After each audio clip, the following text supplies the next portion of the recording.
જય હાટકેશ.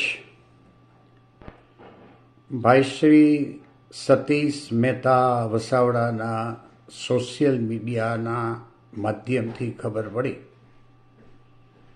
કે રાજકોટમાં તારીખ 14 અને 15 ફેબ્રુઆરી એટલે કે શનિ અને રવિવારે દિવસ અને રાત્રિ ક્રિકેટ ટુર્નામેન્ટનું આયોજન સ્થાનિક નાગર સંસ્થાઓ દ્વારા કરવામાં આવ્યું છે. દરેક દડો પરાક્રમ અને દરેક દડો મક્કમતા. દરેક દડો પરાક્રમ, દરેક દડો મક્કમતા અને દરેક દડો મનોબળ અને તો જ તું જીત. એ ન્યાય હર્ષ કપ અને સ્વર્ગસ્થ Shri Kiritbhai Antani running shield cricket ટુર્નામેન્ટની ટીમો મક્કમતા, ધ્યેય અને ખેલદિલીથી રમે એવી અમારી શુભેચ્છાઓ છે. જીત જેવું કંઈ નથી. જો માનીએ તો જીત જેવું કંઈ નથી ને હાર જેવું પણ કંઈ નથી. જીત જેવું કંઈ નથી ને હાર જેવું પણ કંઈ નથી. આપણા વચ્ચે હવે સ્પર્ધા જેવું કંઈ નથી. સ્પર્ધા દરમિયાન અને સ્પર્ધા પૂર્ણ થયે ખેલાડીઓ વચ્ચે આ ભાવના જળવાયેલી રહે તે એટલું જ જરૂરી છે.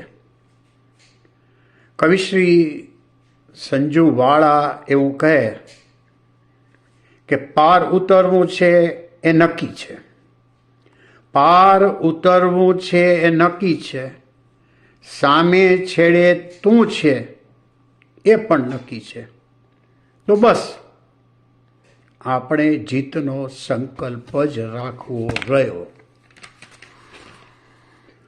સ્વર્ગસ્થ વિનુ માકડથી લઈને વર્તમાનમાં ભાઈ શ્રી અર્પિત વસાવડા, પ્રેરક માકડ સુધીની ક્રિકેટ કારકિર્દીને આ ટુર્નામેન્ટ દરમિયાન સૌ રમતવીરોએ નજર સમક્ષ રાખવી એ ખૂબ જરૂરી છે.